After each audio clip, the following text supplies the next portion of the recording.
Mungkinkah Deddy Mulyadi adalah sosok bocah angon yang diramalkan itu? Jika iya, maka kita sedang menyaksikan babak baru sejarah Nusantara. Karena perubahan besar seringkali datang dari yang paling tidak diperhitungkan. Assalamualaikum warahmatullahi wabarakatuh. Salam waras-waras wae. Perkenalkan, aku Iki Dalang Beling. Mari kita buka mata, buka hati lebih dalam. Dulu, Deddy Mulyadi hanya dianggap pelawak, dituduh syirik, klinik, gubernur konten, dicemooh karena menyapa pohon dan hutan, dan bicara tentang leluhur dianggap nyeleneh, dilaporkan ke polisi, diabaikan di politik. Tapi siapa sangka, justru dari yang diremehkan itulah harapan Pasundan muncul.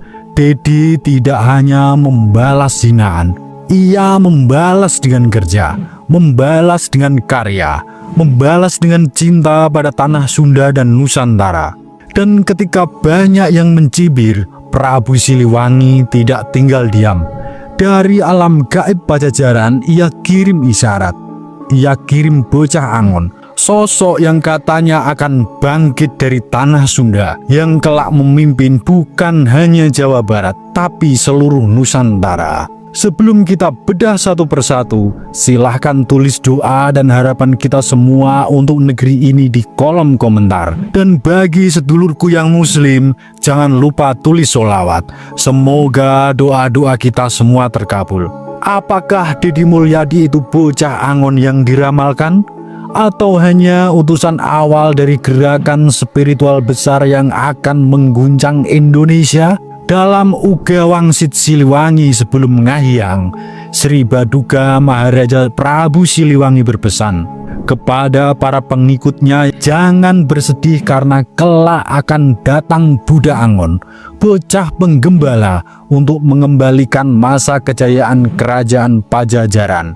Ramalan ini datang dari Prabu Siliwangi, dan kini banyak yang mulai percaya bocah angon itu sudah datang. Namanya muncul pelan-pelan, bukan dari istana, bukan dari konglomerat, bukan dari dinasti, tapi dari pinggiran, dari rakyat kecil. Banyak yang mempercayai beliau adalah titisan Prabu Siliwangi.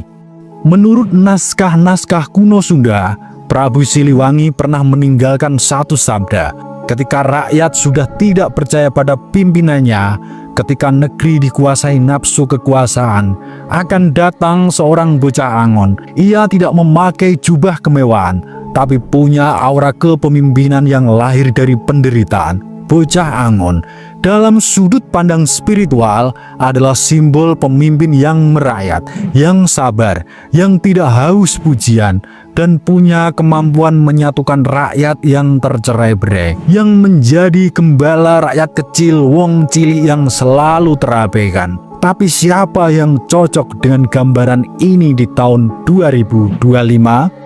Deddy Mulyadi bukan sekedar pemimpin yang pandai berteori. Dia sosok tauladan pekerja keras untuk rakyat.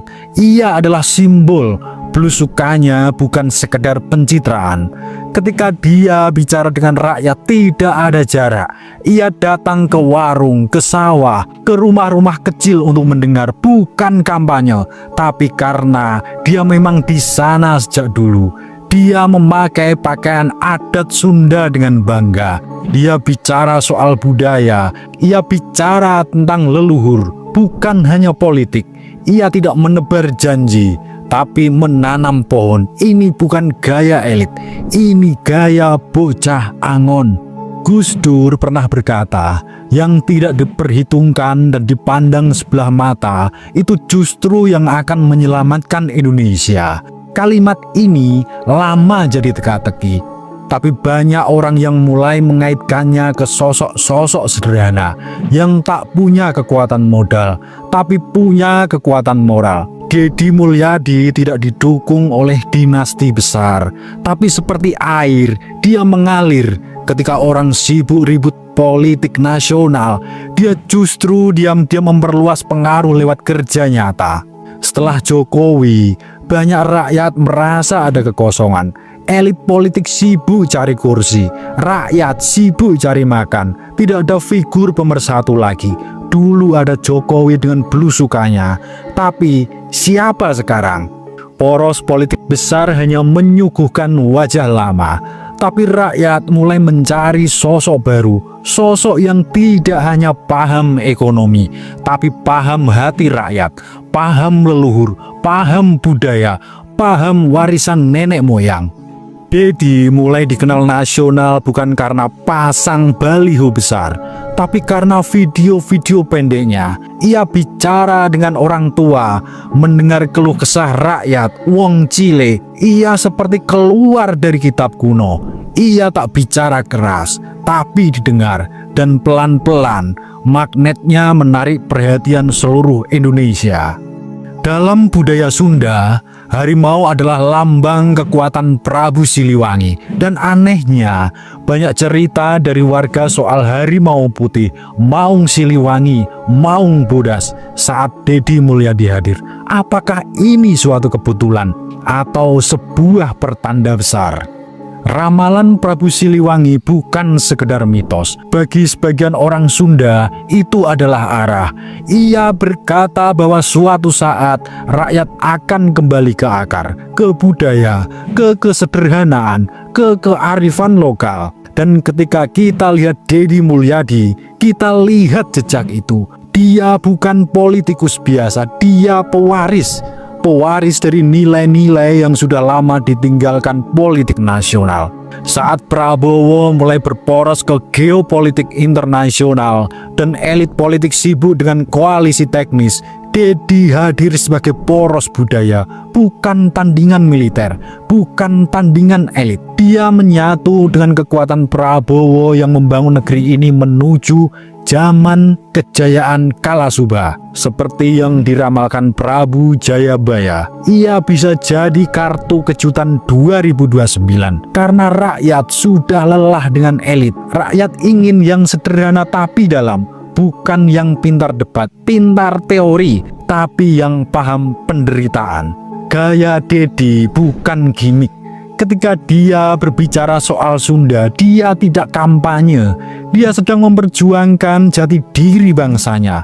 Ketika dia menanam pohon, dia sedang merawat masa depan, mendidik generasi muda penerus bangsa di barak-barak militer untuk menjadi generasi muda yang tangguh dan siap menghadapi peradaban zaman yang tidak meninggalkan budaya dan nilai-nilai leluhur Nusantara.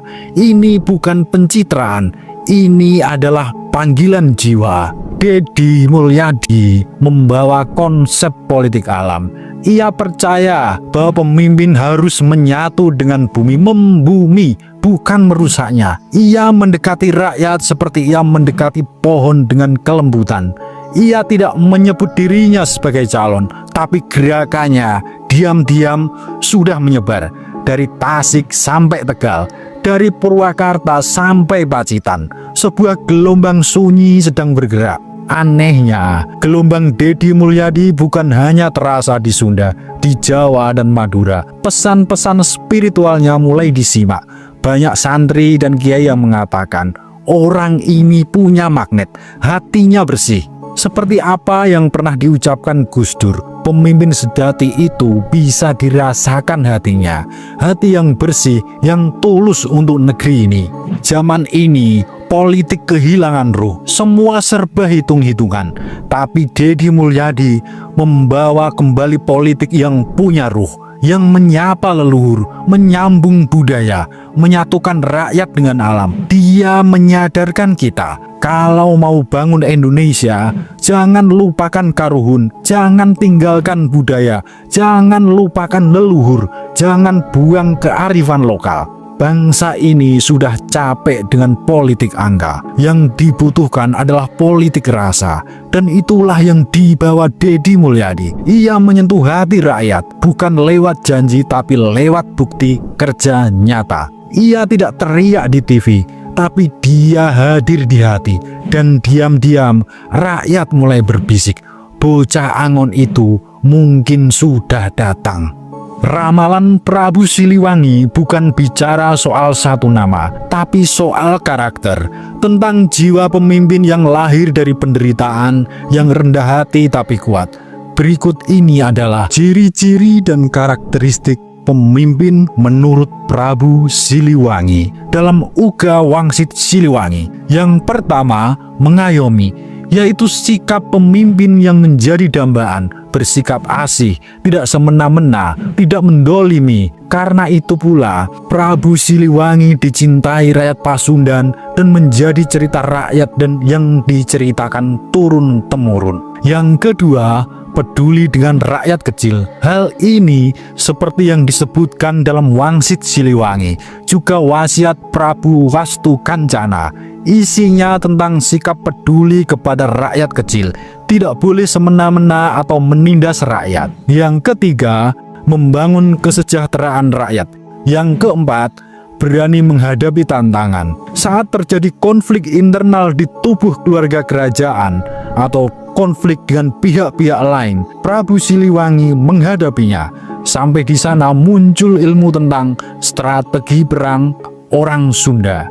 Yang kelima, sikap toleransi. Prabu Siliwangi menikah dengan Subang Larang yang beragama Islam dan membolehkan anak-anaknya memeluk agama Islam. Ini termasuk sikap toleransi yang langka sejak zaman itu. Yang keenam, melindungi wilayah.